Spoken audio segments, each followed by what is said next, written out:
அனைவருக்கும் இனிய போராட்ட வாழ்த்துக்கள். தமிழகம் முழுவதும் இன்று ஒரு நாள் வேலை நிறுத்த போராட்டம் வெகு சிறப்பாக நடைபெற்றுக் கொண்டிருக்கிறது. இதில் தூத்துக்குடி மாவட்டத்தில், தூத்துக்குடி வட்டத்தில் இங்கு கலந்து கொண்டிருக்கக்கூடிய அத்துணை தோழர்களுக்கும் ஜெட்கோஜியாவின் சார்பாகவும் நான் சார்ந்திருக்க மியூட்டாவின் சார்பாகவும் போராட்ட வாழ்த்துக்களையும் வணக்கங்களையும் தெரிவித்துக் கொள்கின்றேன்.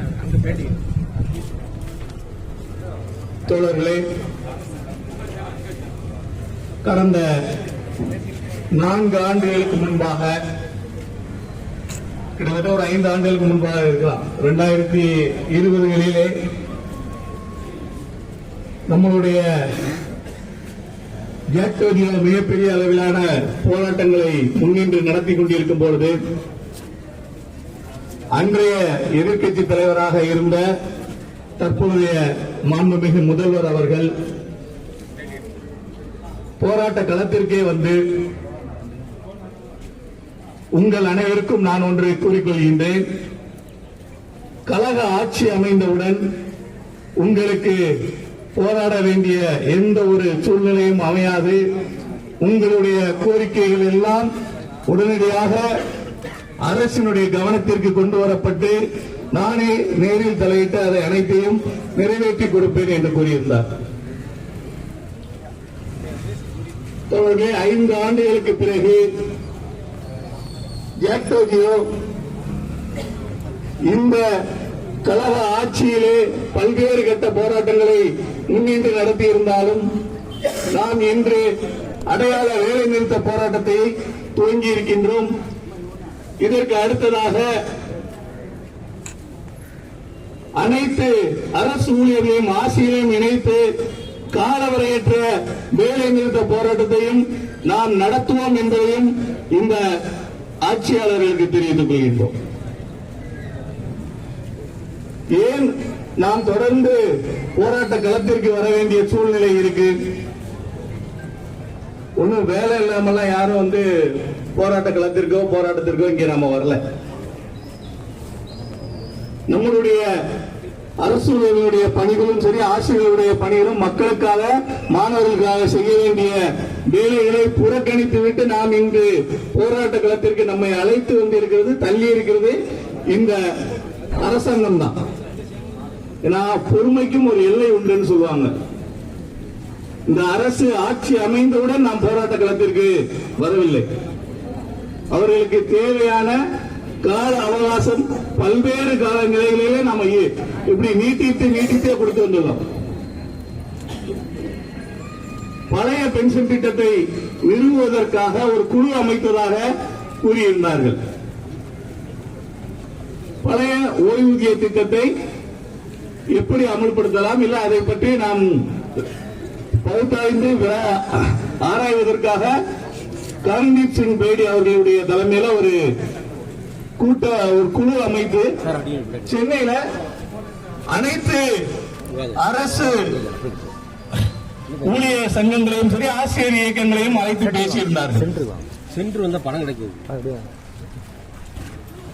தோழர்களே, அந்த கூட்டத்தில் போயிருந்த அத்துணை இயக்கங்களும் ஒரே வார்த்தையில தான் ஒருமித்த குரல்ல பேசியிருந்தாங்க. பழைய ஓய்வூதியத்தை அமல்படுத்துங்கள். நீங்கள் கூறுகின்ற இந்த சிபிஎஸ் ஆக இருக்கட்டும், அல்லது மத்திய அரசு சொல்லுகின்ற என்பிஎஸ் இருக்கட்டும், அல்லது மத்திய அரசு புதிதாக கொண்டு வந்திருக்கக்கூடிய யூபிஎஸ், எதையும் நாங்கள் ஏற்க தயாராக இல்லை. பழைய ஓய்வூதிய திட்டம் ஒன்றே எங்களுக்கு உரிய, எங்களுடைய வாழ்வாதார கோரிக்கை. அந்த கோரிக்கையை மட்டுமே நீங்கள் நிறைவேற்றுங்கள் என்ற ஒற்றை குரலாக அனைத்து இயக்கங்களும் சென்னையிலே அந்த குழுவிடம் மனு அளித்திருந்தனர். அந்த குழுக்குடைய கால எக்காரணத்தை கொண்டு நீட்டிக்க இயலாது என்று நாம் கூறியிருந்த போல அவர்களும் அந்த குழுவினுடைய காலத்தை நீட்டிக்க மாட்டார்கள் என்று நம்பியிருந்தோம். ஆனால் அந்த குழுவினுடைய அறிக்கை இன்று வரை ஒரு அரசாங்கத்திடம் கொண்டு கொடுத்திருக்காங்கன்னு சொல்றாங்க. அந்த குழுவினுடைய அறிக்கை என்னன்னு தெரியல. அதை பத்தின எந்த ஒரு தகவலுமே வெளியே வரல. அப்போ தொடர்ந்து நீங்கள் ஏமாற்றுகின்ற ஆசிரியர்களையும் அரசு ஊழியர்களையும் வஞ்சிக்கின்ற ஏமாற்றுகின்ற வேலைகளையே தான் தொடர்ந்து செய்து கொண்டிருக்கிறீர்கள் என்பது எங்களுக்கு தெரியவில்லை. தொடர்களே, ஐநா சபையில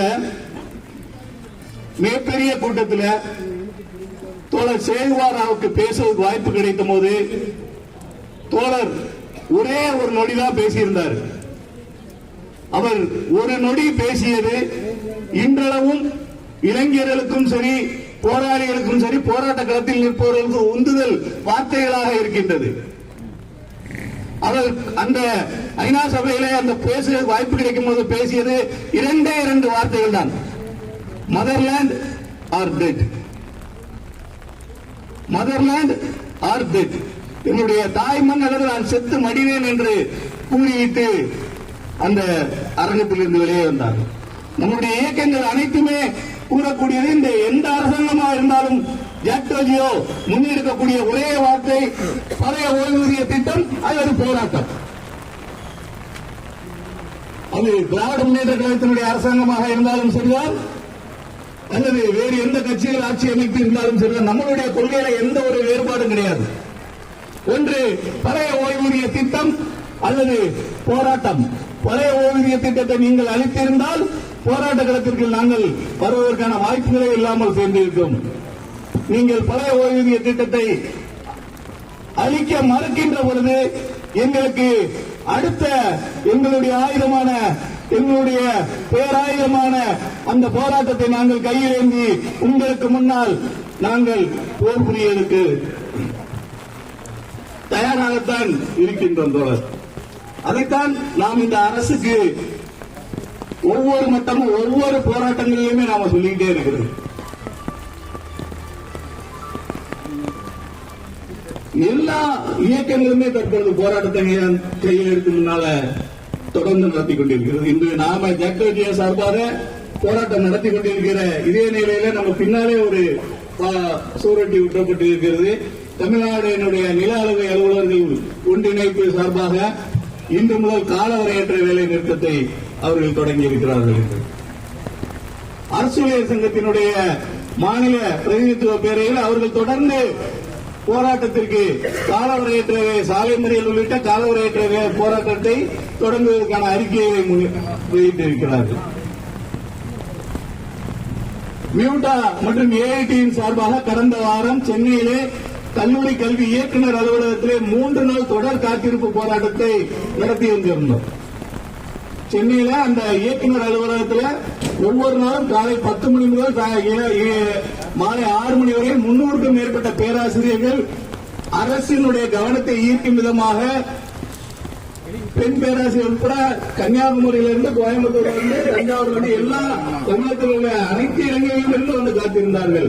இந்த அரசு சிறிது கூட அதை பற்றி கவலை இல்லாமல் ஒரு ஆபீசர் கூட அந்த இடத்துக்கு வந்து பேசுறது தயாராக. அங்கிருந்த காவல்துறை அதிகாரிகள் தான் நாங்க உங்களை அழைச்சிட்டு போறோம், வாங்க போய் பேசுவோம் வாங்கன்னு சொல்லி கூட்டு போறோம். ஆனால் அங்கு இருக்கக்கூடிய அதிகாரிகளோ ஆட்சியாளர்களோ இதை பற்றி எந்த ஒரு கவலையும் இல்லாமல் இருக்காங்க.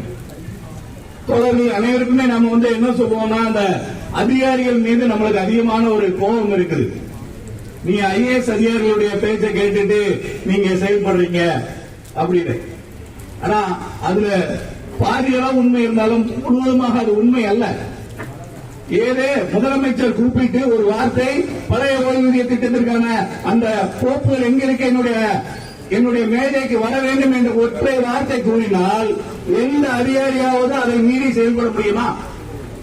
தலைமை செயலாளர் உட்பட அனைத்து அதிகாரிகளும் முதலமைச்சருக்கு கீழ் வேலை செய்கிறவர்கள். யாராச்சும் அவரை மீறி செய்ய முடியுமா? அப்போ ஆட்சியாளர்களுக்கு இதை செய்வதற்கான மனம் இல்லை என்பதுதான் நிதர்சனமான உண்மையை தவிர அதிகாரிகளுடைய பேச்சுக்கள் எல்லாம் ஓரளவுக்கு தான் எடுபடும். ஆட்சியாளர்கள் நினைத்தால் இது ஒரே நாளில் தீர்க்கக்கூடிய ஒரு கோரிக்கை. ஆனால் அதை தீர்ப்பதற்கு மனம் இல்லாமல் தொடர்ந்து அரசு ஊழியர்களையும் ஆசிரியர்களையும் வஞ்சித்துக் கொண்டு அவர்களை போராட்ட களத்திற்கு அழைத்து வருவதை வேலையாக செய்து கொண்டிருக்கிறார்கள். என்ன செய்ய முடியும் இவங்களால அப்படிங்கிற ஒரு மனோபாவம் இப்பொழுது இருக்கக்கூடிய ஆட்சியாளர்களிடம் தொடர்ந்து இருந்து கொண்டிருக்கிறது. என்ன செய்ய முடியும் என்பதை 2003 அல்லது அந்த 2006 தேர்தல்களிலே நீங்கள் ஆட்சி பொறுப்பிற்கு வரும்பொழுது என்ன செய்தார்கள் என்பதை எண்ணி பார்த்தால் தெரியும்.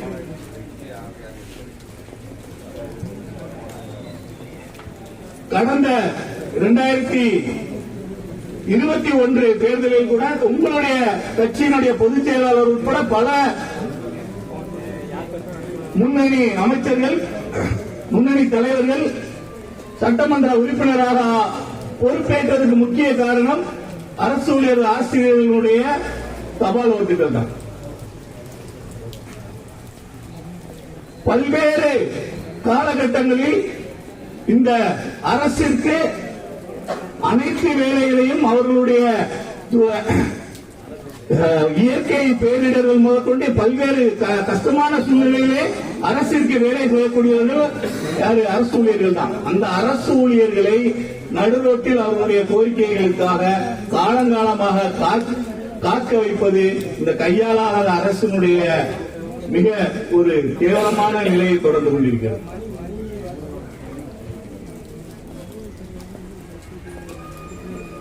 தோழர்களே, அரசு எப்பொழுதும் தொழிலாளர்களுடைய தொழிலாளர் நலனின் மீது கவலை கொள்ளாது. அரசு